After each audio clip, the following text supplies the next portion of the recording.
Thank you all for being here.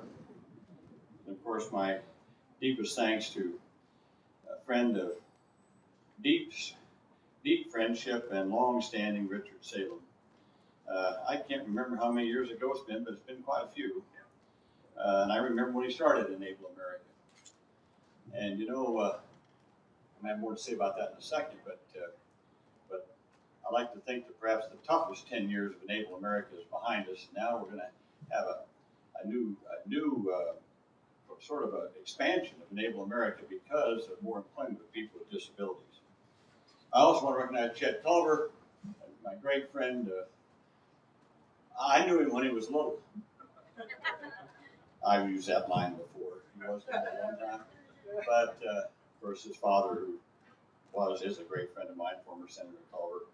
But I can remember the event when Governor Culver was then Secretary of State Culver, and under that Help America Vote Act, he took the lead in expanding and making sure that every voting place in Iowa was fully accessible to every person with any kind of disability, and thus Iowa became the first state in the nation that had every voting place accessible to people with disabilities. That's what Chet Culver did.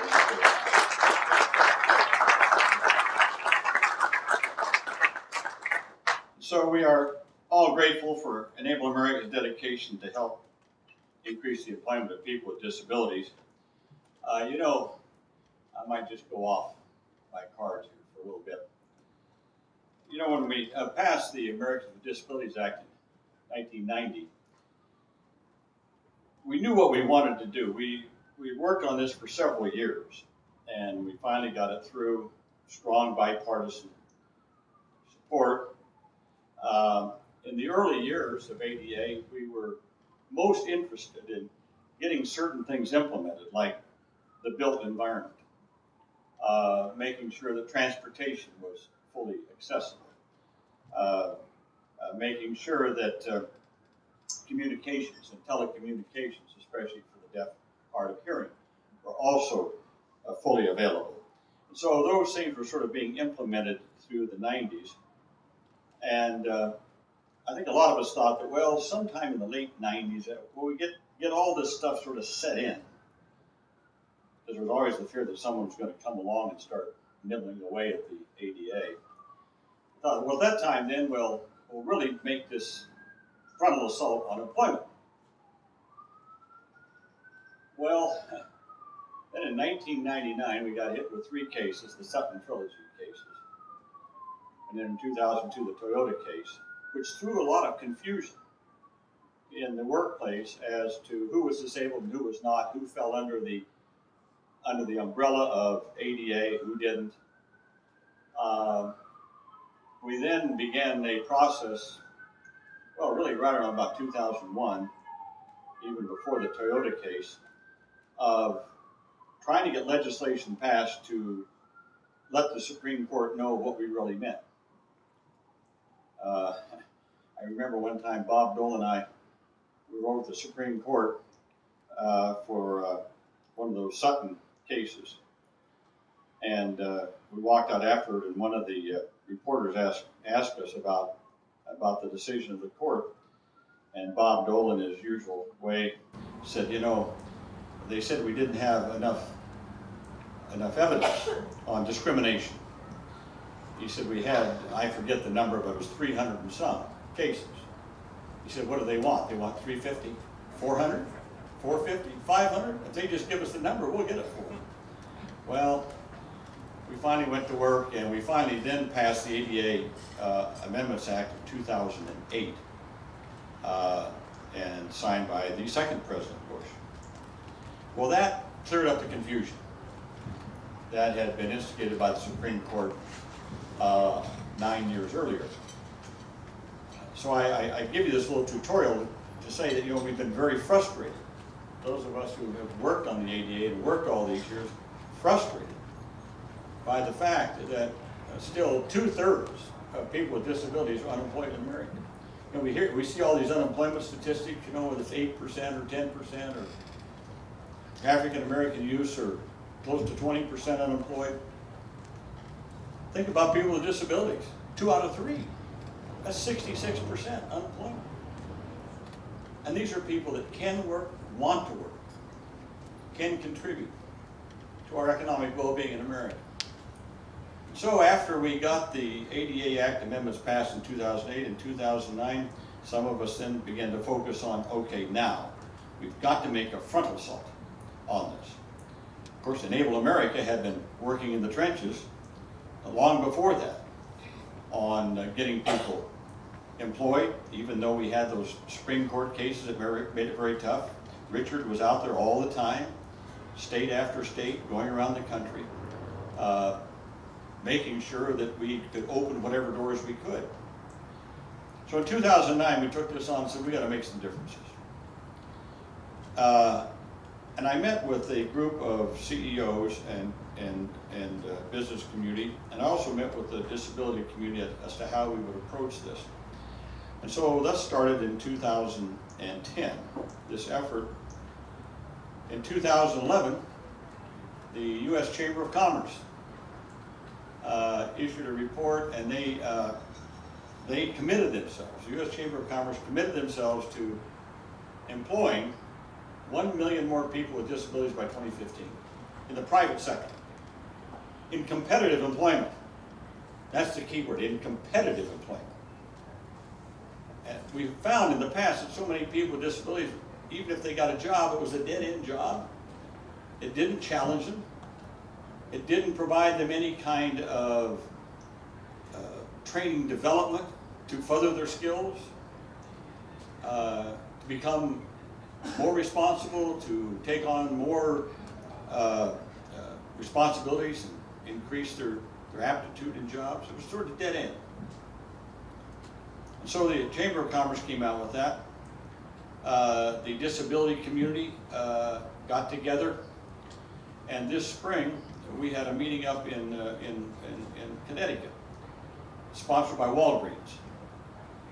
And we had CEOs of some of the largest corporations in America there. People like UPS, FedEx, and Procter & Gamble, and Lowe's, and Office Max, and Walmart. I mean, this is heavy stuff, folks. We met up there at the invitation of Walgreens, and they showed us their distribution center, one of the largest, their largest in the country. 50% of all the people employed there are people with disabilities. 50% in competitive employment. And guess what they showed? Their bottom line in that center was better than any bottom line in any one of their other distribution centers. Imagine that. 50%. What they found was that with a little training, with a little bit of support, a few modifications here and there, people with disabilities worked harder, were more productive, didn't take sick leave, showed up for work all the time, and thus that center is their most productive one. I think what it showed was that employment of people with disabilities is not something that is a charitable act. That's not what we're about. What we're about is making sure that every individual has the opportunity to work in a job that he or she enjoys, one that challenges them, and to give them the ability to proceed and to grow and develop more. So I think we're really right now, and we're going to have a follow-up. Congressman Sessions in the House side was up with us in Connecticut. He's going to sponsor the second one down in Dallas sometime around January or February. And so we're finding now the business community is now beginning to really catch on to this. And with the stamp of approval from the U.S. Chamber of Commerce that we're going to increase by 20% employment of people with disabilities by 2015, we now are really going to start moving. And that is where Enable America, under the great leadership of my dear friend Richard Salem, is right there, ready to go. This is the organization that can now, because of their past, can now move with the private sector to start getting these people trained and employed in full-time competitive employment. in the next 3, 4, 5, next 3 years by 2015. Actually, next 2 years now that I think about it, 2 years and a couple of months. So I'm very enthusiastic because of what I've seen in Lowe's or in Walmart or what Walgreens has shown and other companies, Office Max and others have shown. Procter & Gamble, they're leading the way. And we've shown that if just a little bit of supportive service, like say a little bit of changes, maybe people with disabilities are your best employees. That came as no shock to me. I got involved in this because of my brother who was disabled. He was deaf. And he was told when he was a young man he could be a baker or a shoe cobbler or a printer's assistant, and that was it. And he said he didn't want to be any of those things, so they made him a baker. Actually, he was a pretty good baker, truth be told. That's not what he wanted to do. Later on, he got a job working on a very high-tech machine, manufacturing machine, making little jet nozzles for jet engines, very intricate. Challenged him. He got that job. I came home from the military one Christmas. My brother never got married. I went to the Christmas party with him. He'd been there 10 years on this new job. And in 10 years, and they gave him a gold watch at this wonderful Christmas dinner because in 10 years he hadn't missed one day and hadn't been late one day for work in 10 years. In 23 years working there, my brother missed 3 days, and that's because of Iowa snow, because of a blizzard. So I learned a long time ago that if people with disabilities given the right opportunities and challenges, not dead-end jobs, but a challenging job, they're up to it. They can do amazing things when they're given that opportunity. And so I just so